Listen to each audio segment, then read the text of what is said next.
오늘 우리에게 주신 하나님의 말씀은 마태복음 10장 40절에서 42절 말씀입니다.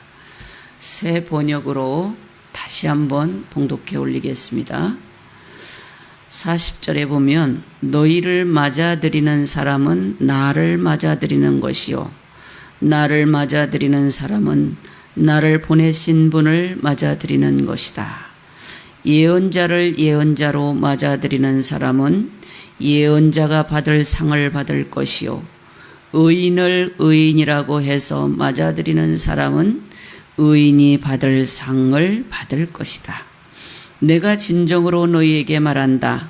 이 작은 사람들 가운데 하나에게 내 제자라고 해서 냉수 한 그릇이라도 주는 사람은 절대로 자기가 받을 상을 잃지 않을 것이다. 아멘.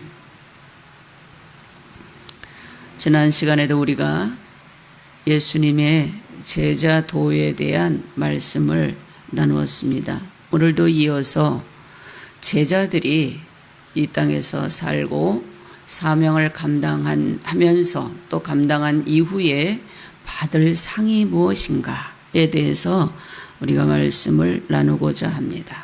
제자라는 사람은 일반 신도를 이야기하는 것이 아닙니다. 또 제자라는 사람은 일종의 추종자 정도로 이해해서도 안 됩니다. 제자는 바로 언제나 다른 사람보다 더 열심을 품고 스승을 따르는 사람이라고 볼 수가 있습니다. 예수님을 믿는 성도들 중에서도 예수님에게 더 열심을 내서 예배하고 기도하고 그 말씀에 순종하고 실천하는 사람이 제자인 것이지 그저 따라다니고 추종한다고 해서 제자라고 볼 수는 없다는 얘기입니다. 그리고 그 제자를 바라볼 때 스승을 떠올릴 수 있는 사람이 바로 제자인 것을 알 수가 있습니다. 그리고 계속해서 그 스승의 말씀을 실천하는 사람이 제자라고 볼 수가 있습니다. 우리는 대개 제자라고 하면은 그저 그 밑에 가서 배우는 사람 정도로만 생각하는데 성경에서 말씀하는 또 예수님께서 말씀하는 제자는 그게 아니라는 거예요. 예수님을 그 사람을 바라보면 예수님이 떠올라요. 그 사람을 바라보면 예수님의 말씀이 실천하고 싶은 마음이 생기고 그 사람은 바로 예수님의 길을 걸어가고 있다는 것을 느낄 수 있는 사람이 바로 제자라는 거예요. 오늘 본문에는 오늘 본문 40절에 보면 예수님을 영접하는 자라는 말씀이 나와 있습니다. 이 영접한다는 것은 바로 예수님께서 제자를 파송하셨을 때 바로 그 파송한 그 사람을 영접하는 자라는 뜻이에요. 그리고 이 제자들은 무엇을 하러 다니는 사람이냐면 바로 복음을 전하러 다니는 사람이에요. 그럴 때 복음을 전할 때 이 제자들을 영접하는 사람이 있고 거절하는 사람이 있어요. 여러분도 해보셨지 않습니까? 복음을 전하다 보면 그 복음을 받아들이고 그 사람을 영접하는 사람이 있는가 하면 거절하고 오히려 무시하는 사람이 있을 수 있다는 거예요.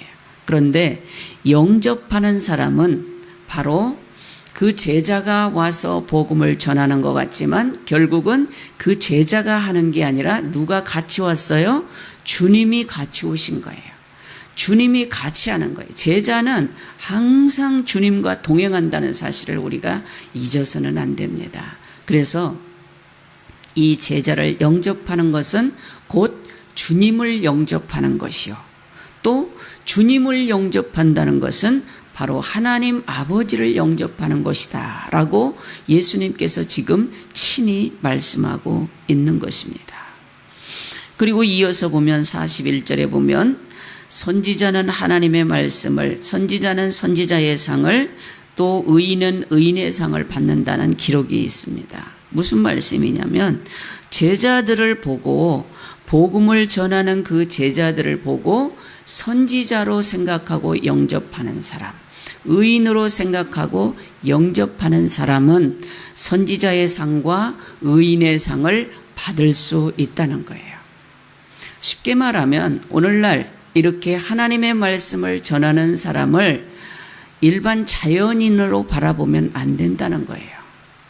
인간적으로 인본주의적인 사고로는 일반 자연인으로서 평범하고 평등하게 대할 수가 있지만 신앙이 있는 사람, 예수님을 영접하고 하나님의 말씀을 영접하는 사람은 바로 그 복음을 전하는 사람을 자연인으로 생각하면 안 된다는 거예요. 누구로 생각해야 돼요? 선지자. 선지자라는 것은 다른 말로 예언자라고도 하고, 예언자라는 것은 하나님의 말씀을 전달하는 사람이라는 뜻이에요. 그러면 하나님의 말씀을 전달하는 사람은 바로 선지자라는 것을 알고 믿고 영접해야 된다는 그런 말씀이 되겠습니다. 오늘 본문에서 우리가 기억해야 될 것은 주님은 언제나 우리와 동행하신다는 것을 기억하셔야 돼. 집에 계실 때도 동행하시고, 어디 걸어가실 때도 동행하시고, 복음을 전하러 가실 때도 동행하시고, 여러분과 동행한다는 거예요. 이 하나님과 동행한다는 이 사실 자체가 얼마나 영광스러운 일입니까? 예? 하나님께서 나와 지금 함께 동행하고 계신다. 얼마나 영광스러운 일이에요. 이게 여러분 상이 아닐까요? 평범한 우리에게 주님이 찾아와 주시고 우리를 동행하여 주시고 우리와 함께 하여 주신다는 그 사실이 얼마나 감사한 일이에요. 나와 언제나 같이 하시기 때문에 주님을 환대하며 받아들이는 사람이라면 나도 함께 받아들여지고 영접하는 그런 일이 있다. 그러니까 우리는 쉽게 말하면 늘 주님과 하나가 되어서 함께 움직인다는 사실을 기억해야 돼요. 그러니까 여러분이 가시는 곳에는 주님도 함께 가신다는 것을 기억해. 이게 제자예요. 제자는 결코 혼자 보내지 않아요. 제자는 반드시 주님이 동행하시고 그 제자가 하는 일을 누가 도와요? 주님이 도와주셔요. 그러니까 여러분이 전도하러 나가실 때도요, 나 혼자 어떻게 해? 쑥스러워. 내가 무슨 말을 해야 돼? 걱정하지 않으셔도 돼요. 주님이 나와 동행하실 거야. 주님이 내 입술을 주장하여 주실 거야. 주님께서 내 입술을 통하여 나가는 말씀이 하나님의 능력의 말씀이 되어서 그 사람의 마음을 움직이고 복음을 받아들이게 해 주실 거야. 이런 믿음을 가지고 나아가는 자가 제자이고 이 제자가 바로 주님과 동행하는 사람이라는 거예요.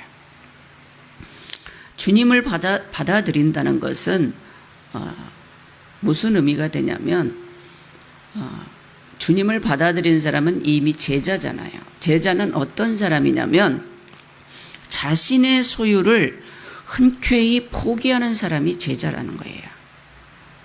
이 이야기에 대해서 우리는 오해가 있을 수가 있어요. 그러면 나의 모든 걸 다 정리해서 하나님께 다 드리고 포기하라는 뜻이다. 이렇게 그냥 편협적으로 문자적으로 해석하면 안 돼요. 그게 아니고 내 중심적으로 그동안 살았던 모든 삶을 버리고 이제는 주님 중심적인 삶으로 받아들이기를 결심하라는 뜻이에요. 이런 사람들이 제자라는 거예요. 세상에 나 중심적으로 살면서 누리고 싶었던 명예와 권력과 욕심과 재물과 이 모든 것을 포기하지 못하고 그것을 붙들고 있는 사람은 그것에 매여서 주님의 제자의 삶을 살 수가 없다는 거예요. 그러면 어떻게 해야 될까요? 그런 것들을 다 내려놓고 가벼운 마음으로 살아갈 때 우리 주님께서는 그 제자와 함께 한다는 것을 우리가 기억해야 됩니다. 오늘 본문에 보면 작은 자 중에 하나에게 냉수 한 그릇이라도 주는 것은 더 큰 것을 바라는 욕심과 유명하고 훌륭한 사람만을 상대하려는 허영심, 또 중요한 일만 가치가 있다는 교만한 생각을 버리는 제자임을 보여주는 것이라는 거예요. 작은 소자에게 냉수 한 그릇 대접하는 것은 예수님께서 결코 그 상을 잃어버리지 않겠다는 거예요. 반드시 그 상을 챙겨서 준다는 거예요. 이거를 문자적으로 지나가는 사람에게 내가 냉수 한 그릇 떠서 줘야지, 예수님이 나에게 상을 주실 거야, 이런 의미라고 보시면 안 되고, 여러분의 삶에서 모든 일에 작은 소자에게 냉수 한 그릇 주는 그런 정성스러운 마음으로 주님 앞에서 주님 중심적으로, 주님 최우선적으로 마음을 비우고 살아간다면 그 사람은 하나님께서 주시는 상을 결코 잃지 않는다는 말씀입니다. 제자는 이런 상을 받는 존재라는 것을 오늘 본문은 우리에게 말씀하고 있습니다. 여러분, 우리가 전도를 하는 사람이 제자라고 하는데, 오히려 전도를 해야 할 제자가 전도를 막는 사람들이 있어요. 그거 잘 아시죠? 보통 전도를 하다 보면 나는 누가 보기 싫어서 난 교회 가기 싫다, 나는 어떤 사람이 잘못해서 나는 그 사람을 기독교를 나는 믿지 않고 싶다, 이런 얘기를 하는 사람들이 많이 있습니다. 무슨 의미일까요? 여러분 자신 한 분 한 분이 복음을 전하고자 하는 상대방에게 호감을, 좋은 감정을 주도록 노력해야 된다는 의미입니다. 무조건 기도하고 나가서 전하면 되는 게 아니라 인격적으로도 인간적으로도 삶을 통해서도 그 사람에게 호감이 갈 만한 삶을 실천하면서 기도하고 나가 복음을 전할 때 그 복음이 전파되는 것이지, 삶은 대충 살고 모든 사람에게 욕먹으면서 그런 사람이 가서 중요한 복음, 생명의 복음을 전한다고 가서 하면 오히려 그 귀한 복음이 거부당하고 그 큰 축복의 기회, 생명을 얻을 수 있는 기회를 놓치게 하는 것이 된다는 거예요. 쉽게 말하면 제자들은 복음 전하는 사람들에게 호감이 가는 그런 인생, 그런 삶을 살아야 된다는 의미가 되는 것입니다. 주님께서는 제자로서 복음을 전하면 받아들이는 사람은 나를 한 자연인으로 받아들이는 것이 아니라 선지자로 받아들인다는 것을 말씀하고 있습니다. 그만큼 우리는 막중한 사명감을 가지고 제자의 도를 실천하면서 살아야 된다는 거예요. 대충 해서는 안 돼요. 제자의 상을 받기 위해서는 먼저 내 자신이 기도로 무장하고 내 삶 속에서 이렇게 삶의 말씀의 실천이 이루어질 때, 또 막중한 사명감을 가지고 나갈 때 그 복음이 전파될 수 있다는 것입니다.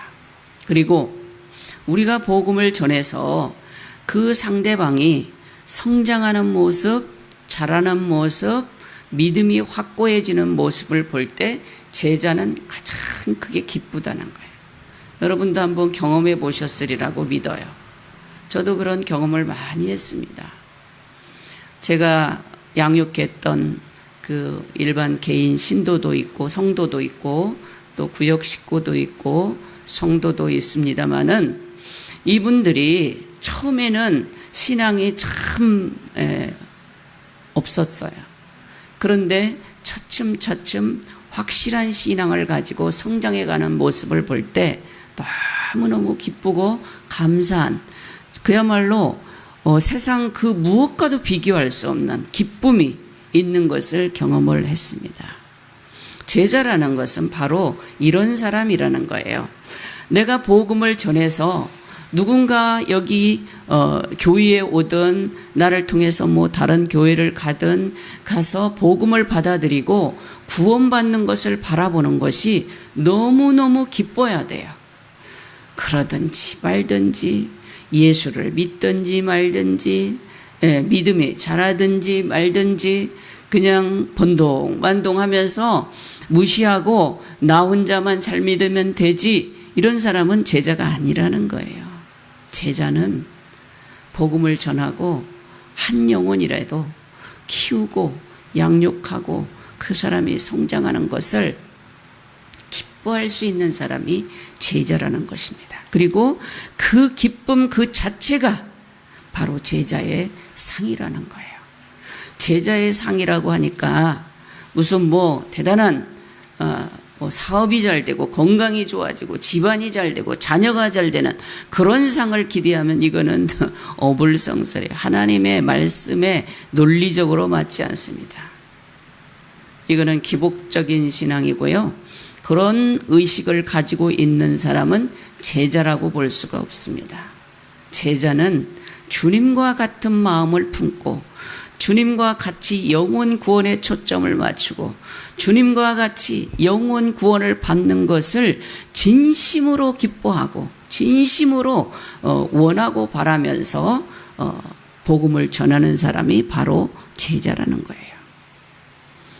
예수님께서는 오늘 본문에서 제자들에게 분명히 상을 약속했어요. 상을. 무슨 상이냐? 영접하는 기쁨의 상을 약속해 주셨고, 또 방금 말씀을 전해드린 것처럼 그 복음을 받아들이는 사람이 즐거움을 누릴 수 있는 그런 상을 약속해 주셨습니다. 여러분, 제자는 세상적인 어떤 가치 기준을 가지고 세상적인 목표, 성공 신화를 가지고 살아가는 사람이 제자가 아닙니다. 제자는 오직 주님께서 기뻐하시는 것을 선택하고 주님께서 기뻐하시는 길을 꿋꿋하게 변함없이 가는 사람, 이 사람이 제자예요.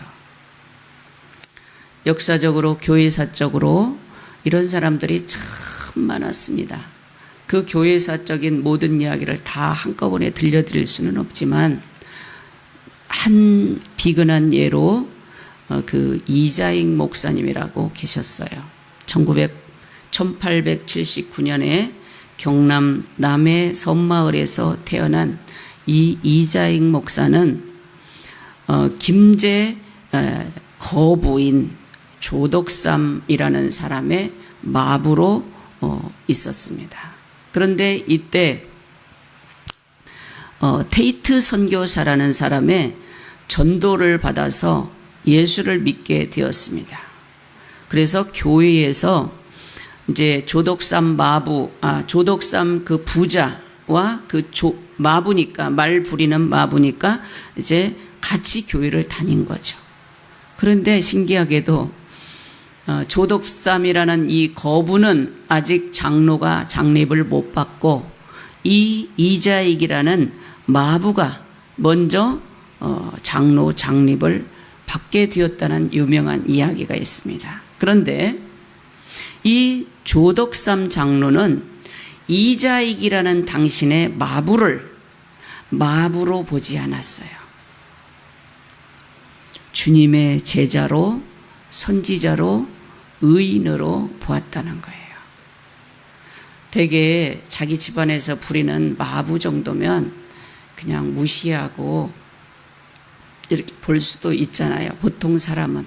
근데 이 조덕삼이라는 거부 부자는 자기가 나중에 장로가 되었고 자기보다 먼저 마부인 이자익이 장로가 되었는데, 장로가 되기 전에 이 자신의 마부를 하나의 마부로 보지 않고 선지자로 또 의인으로 보았다는 거예요. 후에 이 이자익 목사가 이제 목사가 되고 호남 굴지에 큰 교회였겠죠. 뭐 개복동 교회, 구암교회 이런 데서 위임 청빙을 받았어요. 여러분, 위임이라는 것은 뭐냐면 어느 교회에, 저도 이 진명교회에 위임 목사로 영등포 노회에서 위임식을 거행했습니다마는 위임 목사가 있고 담임 목사가 있어요. 위임 목사는 노회에서 그 교회에 위임식을 해준 사람으로서 평생 그 교회를 떠나지 않고 섬길 수 있는 그런 목사님이 위임 목사고, 담임 목사는 자유롭게 떠날 수도 있고 뭐 있을 수도 있는 게 담임 목사입니다. 근데 이자익 목사가 이렇게 좋은 교회에 위임 청빙도 단호하게 거절을 했어요. 그리고 농촌교회이고 개척교회이고 자그마한 교회이지만 자신이 설립한 금산교회를 지키기 위해서 이렇게 거절했다는 거예요. 후에 1952년에 함태영 목사라는 분이 부통령이 된 후에 이 이자익 목사를 교통부와 최신부, 내각, 장관 정도로 이제 맡기려고, 전쟁 후에 그 최신이나 교통에 얼마나 질서가 무질서하겠어요. 이런 것들을 정비하기 위해서 맡기려고 했는데 이 이자익 목사는 이런지하에 거절해버립니다. 왜 그랬냐면 지금까지 목사로 살았으니 앞으로도 목사로 종신하겠다라는 뜻을 밝히면서 거절을 했어요. 여러분, 선교사로 또 선지자로 의인으로 이렇게 복음을 전하는 사람을 보는 사람은 정말 신앙의 귀감이 되는 거예요. 신앙의 귀감이 돼요. 목회를 하면서도 또 교회를 섬긴다고 하면서도 세상적인 어떤 가치 기준에 의해서 살아가는 것보다 주님 중심적으로 주님의 복음을 전하는 선지자로, 의인으로 이렇게 사는 것도 중요하지만 그런 사람을 그렇게 바라보는 그런 신앙도 귀감이 된다는 이야기입니다. 이런 이자익 목사는 평생 자신이 부름받은 그 제자로서의 삶을 꿋꿋하게 지키면서 목회와 사역의 사표가 되었다는 것을 교회사가 말씀해 주고 있습니다. 여러분, 우리 진명교회에 속한 모든 성도들은 제자가 다 되시기를 바라요. 제자가 되셔서 제자에게 주시는 하나님의 상을 다 받으시기를 바랍니다. 제자가 되심으로 인해서 많은 사람들에게 그렇게 대접이라는 것은 무슨 세상적인 대접이 아니라 선지자로, 의인으로 그렇게 대접을 받고 또 하나님으로부터 제자로서의 상을 받는 그런 모든 분들이 되시기를 주님의 이름으로 축원합니다. 기도하겠습니다. 거룩하신 아버지 하나님, 감사합니다. 오늘 제자들이 받는 상이 무엇인지를 말씀으로 주셔서 감사합니다. 세상적인 물질적인 가치관으로 받는 상이 아니라 하나님의 진정한 선지자와 의인의 삶을 살 때 주는 참된 기쁨, 선지자와 의인으로서 영접받는 기쁨, 이런 것들이 제자의 상이라는 것을 깨닫습니다. 우리 진명교회 모든 성도들이 이런 귀한 상을 다 받을 수 있는 제자들이 되게 하여 주시옵소서. 예수님의 이름으로 기도하옵나이다. 아멘.